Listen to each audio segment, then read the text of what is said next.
नमस्कार दोस्तों, स्वागत है आपका अपना यूट्यूब चैनल टुडे एग्जाम पर। दोस्तों आज है 22 सितंबर 2022 और आज आरआरबी ग्रुप डी की एग्जाम थी। सेकेंड शिफ्ट की भी एग्जाम समाप्त हो चुकी है। सेकेंड शिफ्ट के एग्जाम में जीके जीएस तथा साइंस से जो भी प्रश्न पूछे गए सभी प्रश्नों को विथ एक्स्ट्रा फैक्ट लेकर आ गया हूं। तो चलिए दोस्तों शुरू कर लेते हैं। आज का ये शिफ्ट प्रथम शिफ्ट से भी कमाल रहा। यहाँ पर देखिए कि स्टैटिक्स जीके का लेवल जो है एकदम ये ग्राफ लेवल की ऐसे हो गई है, यहाँ से सीधे यहाँ आ गई है। तो देख लीजिए कौन कौन सा प्रश्न पूछा गया है। होप आज के जो जिसका एग्जाम होगा कोई भी बच्चा 80 से कम प्रश्न नहीं करेंगे।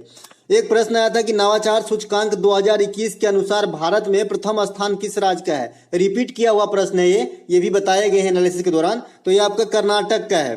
पहला स्थान कर्नाटक का है नवाचार सूचकांक 2021 के अनुसार। इसके दूसरा स्थान जो है तेलंगाना का है और तीसरा स्थान आपका हरियाणा का है। वहीं पर 2021 के जो कोविड-19 का प्रभाव पड़ा 20 के बाद 21 में, तो सबसे ज्यादा बेरोजगारी वाला राज्य भी हरियाणा ही है। तो इतनी बात आपको ध्यान रखना है। नवाचार सूचकांक में पहला दूसरा तीसरा, पहला कर्नाटक, दूसरा तेलंगाना, तीसरा हरियाणा। इसके बाद एक प्रश्न पूछा जाता है कि इनमें से कौन सी नदी अरब सागर में गिरती है। दोस्तों अरब सागर में गिरने वाली नदियों में से जो ऑप्शन में था ये नर्मदा नदी है। एक से अधिक नदी अरब सागर में गिरती है, लेकिन नर्मदा नदी ऑप्शन में होने के कारण नर्मदा नदी राइट आंसर है।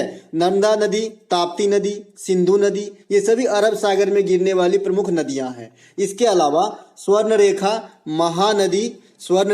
महानदी, गोदावरी, कृष्णा और कावेरी, इसके अलावा गंगा, ये सभी आपका बंगाल के खाड़ी में गिरने वाली नदियां हैं। दोस्तों ये इसका क्रम भी वही है, पहले स्वर्णरेखा, महानदी, गोदावरी, कृष्णा, कावेरी, ये से क्रम भी है। इसका मैंने एक ट्रिक बना लिया था, स म गो क का। अब मुझे अटपटा सा तो लगता है लेकिन मुझे ये याद है, ये पांचों याद है कि ये पांचों जो है आपका बंगाल की खाड़ी में गिरती है और गंगा भी गिरती है। चलते हैं आगे। एक प्रश्न यहाँ पे, शांति स्वरूप भटनागर पुरस्कार ये 2021 किसे दिया गया। ये भी आपका रिपीट हुआ प्रश्न है, शांति स्वरूप भटनागर पुरस्कार। तो ये आपका साकेत सौरभ को दिया गया है। साकेत सौरभ को दिया गया है। ये क्या है, गणितज्ञ है। क्या है, गणितज्ञ है साकेत सौरभ। ठीक है। भटनागर पुरस्कार किस क्षेत्र से संबंधित है, तो विज्ञान के क्षेत्र से। चलते हैं आगे। तो हाँ, गणित विज्ञान भी हो सकती है भाई, गणित विज्ञान कोई विज्ञान हो सकती है, जीव विज्ञान है ना, राजनीतिक विज्ञान, तो गणित विज्ञान में दिया गया है। एक प्रश्न यहाँ पे कि उत्तल दर्पण में फोकस दूरी क्या होगा यदि वक्रता त्रिज्या 20 सेंटीमीटर है। एकदम हलवा पूछा गया था। 2-3 जो है न्यूमेरिकल आए हैं जो मुझे प्राप्त हुए। तीनों न्यूमेरिकल ऐसा है कि आपको बनाना नहीं पड़ेगा। उत्तल दर्पण में फोकस दूरी पूछा गया है। तो उत्तल दर्पण में फोकस दूरी क्या होती है, पॉजिटिव होती है। और एफ बराबर क्या होता है, r/2 होता है। तो 20/2 हो जाएगा, 20/2 हो जाएगा। तो आपका जो है 10 होगा। आप सेंटीमीटर में होगा तो सेंटीमीटर हो जाएगा। तो यही आंसर था, डायरेक्ट पूछा गया था। एक प्रश्न आया था चांदोली नेशनल पार्क कहाँ है। चंदौसी नहीं है, ये चांदोली पूछा गया था। तो चांदोली नेशनल पार्क जो है ये महाराष्ट्र में है। ठीक है, महाराष्ट्र के सांगली में है। ये सांगली सतारा जो है महाराष्ट्र में, वहीं पे है ये चांदोली नेशनल पार्क पूछा गया था। और महाराष्ट्र के जो अन्य नेशनल पार्क हैं ये संजय गांधी है, पेंच है, तंसा है, बोरीवली है, पेंच है। ये जो पेंच जो इंडिया का सबसे छोटा टाइगर रिजर्व है, ये महाराष्ट्र के साथ साथ मध्य प्रदेश में भी है, तो कंफ्यूज नहीं करना है। सबसे बड़ा टाइगर रिजर्व जो है ये टाइगर मतलब क्या बोलते हैं इसके, नेशनल पार्क जो है सबसे बड़ा ये हेमिस है। और सबसे छोटा national park south button Andaman में है, हेमिस लद्दाख में है। जो स्नो लियोपार्ड्स है यहाँ की प्रमुख आकर्षण है। वहीं पे सबसे बड़ा टाइगर रिजर्व की बात करेंगे तो ये नागा अर्जुन सागर है, जो आपका कहाँ पे है, श्रीशैलम आंध्र प्रदेश में। तो टाइगर रिजर्व और नेशनल पार्क में थोड़ी सी फर्क होती है। एक प्रश्न यहाँ पे पूछा गया था कि एचआईवी से क्वेश्चन हर दिन आ रहा है घुमा फिरा के वही।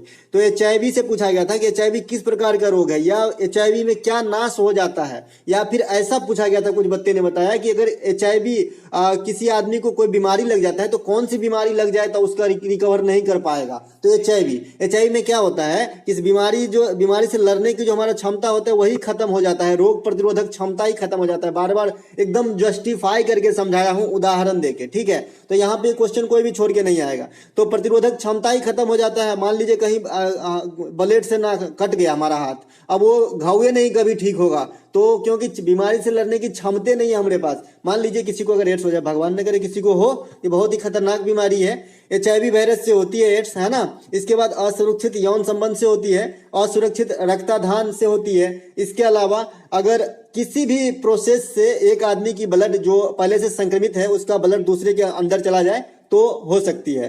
साथ में रहने से, खाना खाने, बातचीत करने, इस सब से जो है एड्स की बीमारी नहीं फैलती है। ठीक है।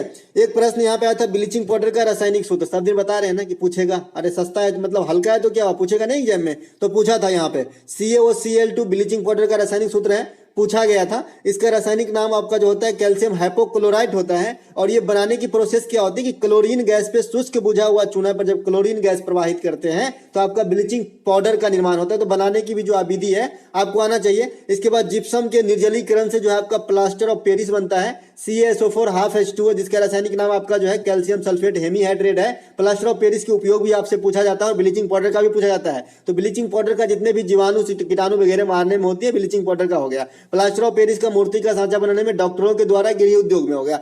मौलिक अधिकार के अनुच्छेद कहां से कहां तक है, सब दिन लिखा भैया, सब दिन हर PDF में मिलेगा। ठीक है। और दोस्तों एक बच्चे ने कमेंट किया कि कल का PDF मैंने नहीं दिया हूं, तो दोस्तों मेरा थोड़ा प्रॉब्लम आ गया है, एडिटर में थोड़ी सी प्रॉब्लम है, मेरा सब्सक्रिप्शन चला गया और मेरा पैसा भी कट गया, लेकिन फिर से हो नहीं रहा है। तो मैं आपको PDF जरूर दे दूंगा, एडिट करना पड़ता है, कुछ अगर मिस प्रिंट हो गया हो तो अगर आपको ऐसे दे दूं तो आप जो है बुरा मान जाओगे, इसीलिए भाई एडिट करके ही देना पड़ता है। तो दे दूंगा शाम तक। ठीक है। मौलिक अधिकार के अनुच्छेद कहां से कहां तक है, तो 12 से 35 तक है। और इसमें एक एक अनुच्छेद का मैंने वर्णन लिखा है कि किसमें क्या है, आप देख लीजिएगा पुराना PDF, इसलिए मैं यहाँ पे नहीं छाप रहा हूँ कि किस अनुच्छेद में क्या है। ठीक है। वर्तमान में मौलिक अधिकार कितने हैं, ये 6 है। कहां से लिया गया है, अमेरिका के संविधान से लिया गया है। किस भाग में रखा गया है, भाग 3 में रखा गया। आर्टिकल आपने देख ही लिया, 12 से 35 तक के बीच में है। इसके अलावा प्राण एवं दैहिक स्वतंत्रता, इसका जिक्र करना जरूरी समझा मैंने, निजता का अधिकार इसे ही बोलते हैं, ये आर्टिकल 21 में है और ये आपातकाल में भी नहीं बदलती है। वैसे मौलिक अधिकार जो है आपातकाल में आपसे छीना जा सकता है। मौलिक अधिकार और नीति निषेध सिद्धांत में बस इतना ही फर्क है कि नीति निषेध सिद्धांत कभी भी छीना नहीं जा सकता, लेकिन मौलिक अधिकार जो है आपको विषम परिस्थिति में, अगर देश खतरे में है तो आपसे इससे वंचित किया जा सकता है, लेकिन एकमात्र आर्टिकल 21 है, इससे आपको वंचित नहीं किया जा सकता। ठीक है। 6 से 14 वर्ष तक के बच्चों के लिए जो निःशुल्क शिक्षा का प्रावधान है, ये आर्टिकल 21 के A में है। तो 21 में निजता का अधिकार है और 21A में जो है आपका 6 से 14 वर्ष तक के निःशुल्क शिक्षा का जो है प्रावधान किया गया है। एक प्रश्न रिपीट किया गया फिर से, लाल बहादुर शास्त्री संस्कृत विश्वविद्यालय कहाँ है, कल के शिफ्ट में, कल में भी छापा था जी, तो ये दिल्ली में है स्थित आपका। ठीक है। दिल्ली में। वहीं एक और पूछा जाता है बार बार, महात्मा गांधी हिंदी विश्वविद्यालय वर्धा में है। तो ये दोनों आप देख लीजिएगा। एक और BHU का बताया था कि BHU कहाँ पे है, बनारस में है, बनारस हिंदू यूनिवर्सिटी, BHU मदन मोहन मालवीय संबंधित है। कौन सी नदी पूर्व से निकलकर पश्चिम में गिरती है, आज नर्मदा नदी से 2 क्वेश्चन पूछे गए। इसमें भी ऑप्शन नर्मदा नदी था और यही राइट आंसर था, क्योंकि ये अमरकंटक से निकलती है जो मध्य प्रदेश में है, और पश्चिम में आपका अरब सागर पड़ जाता है मध्य प्रदेश के अकॉर्डिंग, क्योंकि मध्य प्रदेश जो है आपका इधर है, मध्य प्रदेश इधर है, अरब सागर इधर है। ठीक है। तो पश्चिम में नहीं हो गया, तो पूर्व से निकला, पश्चिम में आके गिरा, तो यही आंसर हो जाएगा। इसके अलावा ताप्ती वगैरह भी होता तो ये भी आंसर हो जाता, क्योंकि ताप्ती की नदी भी जो है खंभात की खाड़ी से होते हुए अरब सागर में ही गिरती है, तो ये भी हो जाता सही। अमरकंटक से निकलती है आपको सोन नदी भी। ठीक है। लेकिन सोन नदी इधर ना आके उधर जाता है। ठीक है। और ये गंगा में मिल जाती है। ये ट्रिब्यूटरी कौन है, गंगा है, गंगा नदी है, जो कहाँ मिलती है, पटना से थोड़ा पहले। ठीक है। बिहार में मिलता है। और ये यमुना की दूसरी सबसे बड़ी सहायक नदी है, सबसे बड़ी नदी तो है यमुना, और दूसरी सबसे बड़ी सहायक नदी आपका सोनी है गंगा का। ठीक है। नर्मदा और ताप्ती नदियां जो है डेल्टा का निर्माण नहीं करता है। डेल्टा जो त्रिभुजाकार होता है जनरली, इसका निर्माण नहीं करता है, ये एक्सचुरी बनाते हैं। और साथ ही साथ नर्मदा नदी के बारे में ये है कि ये उल्टी दिशा में बहती है, यानी ईस्ट टू वेस्ट फॉलो होती है। ठीक है। तभी तो आपका अरब सागर में आके गिरता है ना, नहीं तो मध्य प्रदेश से निकल के अगर पूर्व दिशा में बहता तो इधर आता है क्यों, वो तो उधर चला जाता। ठीक है।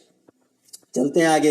एक प्रश्न यहाँ पे पूछा गया था कि जनवरी महीने में इनमें से कौन सा त्योहार नहीं मनाया जाता। वहां पे 4 गो त्योहार का नाम दिया गया होगा, तो एगो पोंगल था, लेकिन बच्चे लोग पोंगल जो मार के आए वो गलत है, क्योंकि पोंगल जनवरी में होता है। मकर संक्रांति होती है, उत्तरायणी होती है, लोहड़ी होती है। ठीक है। कहने का ये मतलब है कि जो भी नव वर्ष वाली त्योहार है ना, वो जनवरी में होता है। ठीक है। और यहाँ पे मैंने लगा दिया आपका नक्शा, देख सकते हैं कि कौन कौन सा त्योहार होता है। उत्तरायणी होता है आपका, मकर बिलक्कू होता है, पोंगल होता है, बिहू होता है, मकर संक्रांति होता है, लोहड़ी होता है। ये सब आपका जो है जनवरी माह में होने वाली भारत के अन्य अन्य कोने में वाली त्योहार है। ठीक है। चलते हैं आगे। एक प्रश्न पूछा गया था कि एल्केन के दूसरी परमाणु के लिए, अगर एल्केन जो होता है CnH2n+2, इनमें कार्बन को जो n का वैल्यू अगर हम 2 रख दें तो बनने वाला था, तो क्या होगा पूछ रहा है। तो अगर रख दे तो यहाँ C2 हो जाएगा, H6 हो जाएगा, तो मीथेन के बाद क्या आता है, इथेन हो जाएगा। ठीक है। Methane, ethane, propane, butane, pentane, hexane, heptane, octane, nonane, decane, इस प्रकार का पढ़ने का पहाड़ा है इसका। जो 12 पढ़े होंगे साइंस से उनको कोई दिक्कत नहीं होती है यहाँ पे। बंगाल विभाजन कब हुआ था? 1905 में, लॉर्ड कर्जन के समय हुआ था। अब जो है ओरिजिनल मटेरियल इधर है। उत्तल लेंस की वास्तविक प्रतिबिंब हेतु फोकस दूरी क्या होगी यदि वस्तु की दूरी 10 सेंटीमीटर तथा प्रतिबिंब की दूरी 40 सेंटीमीटर। अब उत्तल दर्पण में आप, उत्तल लेंस है भाई, उत्तल लेंस में जो है आपका दोनों प्रकार की प्रतिबिंब बनती है, इमेजिनरी भी बनती है और रियल भी बनती है। लेकिन यहाँ पे आपको जो है रियल प्रतिबिंब हेतु पूछ रहा है, वो बता रहा है कि भाई वास्तविक प्रतिबिंब बनेगा। तो वास्तविक प्रतिबिंब बनेगा तो जब भी आपका क्या क्या लेना है, उत्तल लेंस है ना, तो आपको फोकस दूरी सबसे पहले पॉजिटिव लेना है। उत्तल दर्पण हो या उत्तल लेंस हो, फोकस दूरी पॉजिटिव। अवतल दर्पण हो या अवतल लेंस हो, फोकस दूरी निगेटिव। वस्तु की दूरी ऑलवेज निगेटिव। तो वस्तु की दूरी की क्या है? 10 सेंटीमीटर है। मैंने ले लिया निगेटिव के 10 सेंटीमीटर, ठीक है, ये निगेटिव है। और उसके बाद फोकस दूरी दिया है क्या? फोकस दूरी क्या होगा? नहीं, फोकस दूरी निकालना है, ठीक है। और उसके बाद आपका प्रतिबिंब की दूरी दे रखा है 40। अब प्रतिबिंब की दूरी कैसी होगी? यहाँ पे कैसा है? वास्तविक प्रतिबिंब है ना, तो वास्तविक प्रतिबिंब दर्पण में होता है तो आप निगेटिव कर देते हो, और लेंस में जब वास्तविक प्रतिबिंब होने लगे ना तो पॉजिटिव कर देना, ठीक है। लेंस में जब वास्तविक प्रतिबिंब की बात करें तो भी का वैल्यू पॉजिटिव और काल्पनिक की बात करें तो निगेटिव। लेकिन दर्पण में जब काल्पनिक प्रतिबिंब की बात करें, वो सिर्फ अवतल दर्पण के साथ ही घटित होता है कि काल्पनिक और वास्तविक दोनों बनता है। तो जब काल्पनिक हो तब आपका पॉजिटिव दर्पण में, और जब वास्तविक हो तब निगेटिव। लेकिन लेंस में उल्टा है, मैं शब्द बताता रहा हूं, दर्पण का उल्टा लेंस है, ठीक है। तो यहाँ पे आपको जो वास्तविक प्रतिबिंब है तो आपको यहाँ पे पॉजिटिव करना पड़ेगा लेंस में, ठीक है। तो आपका एफ बराबर निकल जाएगा, क्या होता है? 1/v माइनस 1/u होता है। तो 1/v माइनस 1/u होता है। तो आपका जो है 1/40 माइनस 1/-10 होगा, ठीक है। तो ये जुट जाएगा, माइनस माइनस प्लस हो जाएगा। तो 1/40 अब प्लस 1/10 करेंगे तो 40 आपका एलसीएम हो जाएगा, और 4 1 5 हो जाएगा, 5 हो जाएगा तो 8 हो जाएगा, 1/8 हो जाएगा। तो फोकस दूरी आपका 8 सेंटीमीटर हो जाएगा। इसमें जो बच्चा नहीं समझेगा मुझे फिर से कमेंट करेगा, मतलब चिन्ह में मैं एक बार बता दे रहा हूं, उत्तल दर्पण हो चाहे उत्तल लेंस हो, आपका फोकस दूरी पॉजिटिव लेना है, ठीक है। चूंकि उत्तल लेंस में वास्तविक और काल्पनिक दोनों प्रतिबिंब बनते हैं, तो मैंने दर्पण में बताया है कि जब वास्तविक प्रतिबिंब बने वो अवतल दर्पण के साथ घटता है घटना, तो आपको निगेटिव भी लेना होता है। लेकिन यहाँ पे लेंस में उल्टा है, जब यहाँ पे काल्पनिक बने तो निगेटिव, जब वास्तविक बने तो पॉजिटिव लेंस में, और वस्तु की दूरी तो ऑलवेज ही निगेटिव होता है। इसी से मैंने 8 निकाला है, आप भी करके देखिएगा। और एक बार जैसे मैं बोला हूं वैसा मुंह से पटपटा के बनाइएगा तो काफी याद होती है, ठीक है। एक प्रश्न आपका शिक्षा मंत्री से रिलेटेड आया था, लेकिन पता नहीं है कि क्या प्रश्न आया था। कोई यूनिवर्सिटी का उद्घाटन बोल रहा था, लेकिन पता नहीं कि कौन सी यूनिवर्सिटी, मतलब मैं सुन नहीं पाया। वर्तमान में शिक्षा मंत्री कौन है? तो धर्मेंद्र प्रधान है। एक प्रश्न फिर से एड्स से पूछा गया, अगर किसी व्यक्ति को एड्स है तो ऑप्शन में 4 ऑप्शन था कि परिवार के सदस्यों का होगा, नहीं होगा, सावधानी बरतनी चाहिए। तो इन तीनों ऑप्शन के अकॉर्डिंग एक ही मुझको लग रहा है कि सावधानी बरतनी चाहिए, क्योंकि होगा तो नहीं है, क्योंकि जब तक जो है ये जो कारण मैं ऊपर बताया वो नहीं होगा तब तक नहीं होगा। ये लेंस सूत्र यहाँ क्यों घूम रहा है भाई? हाँ, यहाँ पे एक प्रश्न है कि सोडियम हाइड्रोक्साइड को H2SO4 से प्रतिक्रिया किया जाता है, तो ये कौन सी अभिक्रिया है? तो आपका जो है ये कौन सी अभिक्रिया है, इस प्रकार की क्वेश्चन पूछा गया है। तो यहाँ पे NaOH से H2SO4 की प्रतिक्रिया कराएंगे तो आपका क्या बनता है?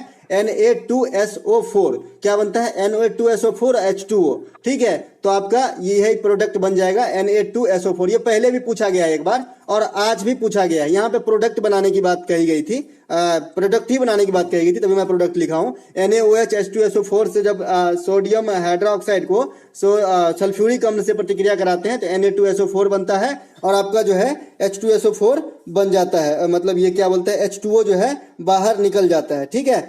चलते हैं आगे। एक प्रश्न यहाँ पे पूछा गया है, वित्त आयोग का गठन किस अनुच्छेद में होता है? ये भी बताया गया क्वेश्चन है, तो अनुच्छेद 280 में होता है। कौन करते हैं राष्ट्रपति, कितने वर्षों के लिए? 5 वर्षों के लिए। अभी कौन सा वित्त आयोग चल रहा है? 15वां। अध्यक्ष कौन है? NK सिंह है, नंद कुमार सिंह है। इससे पहले 14वें के YB रेड्डी थे अध्यक्ष, ठीक है। एक प्रश्न पूछा गया, फोकस दूरी वक्रता त्रिज्या में क्या संबंध होता है? तो ठीक है, अब F बराबर R/2 होता है। अभी आपने इस पे एक हलवा वाला प्रश्न देखा था, तो यही डायरेक्ट फिर से पूछा गया था। तो आज का शिफ्ट मिला जुला के बहुत ईजी रहा है, ठीक है। एक प्रश्न पूछा गया था कि आवर्त सारणी में वर्ग में जो होता है ना, वर्ग, 18 को जो वर्ग है उसमें ऊपर से नीचे आने पर धात्विक माने मेटेलिक प्रॉपर्टीज पे क्या प्रभाव पड़ता है, तो बढ़ता है, और नीचे से ऊपर जाएंगे वर्ग में तो मेटेलिक प्रॉपर्टीज घटेगा। ठीक है, तो ये सब यही सब प्रश्न आया था आज। इतने प्रश्न प्राप्त हुए आज, बहुत सारे प्रश्न प्राप्त हो गए थे और काफी इजी थे आज का शिफ्ट। तो जिनका भी एग्जाम हो उनका मैं आशा करता हूँ उनका रिजल्ट होना चाहिए, इस वाले शिफ्ट में तो पक्का होना चाहिए भाई, क्योंकि जीके तो कर ही लेगा और मैथ भी वैसे ही आ रहा है, जैसे मैंने फर्स्ट शिफ्ट का मैथ का एनालिसिस आपको दिखाया था। तो दोस्तों इस वीडियो में इतना ही, अगर अच्छा लगे तो लाइक कर लीजिएगा, साथ ही साथ मिलते हैं एक अगला वीडियो में, तब तक के लिए जय हिंद।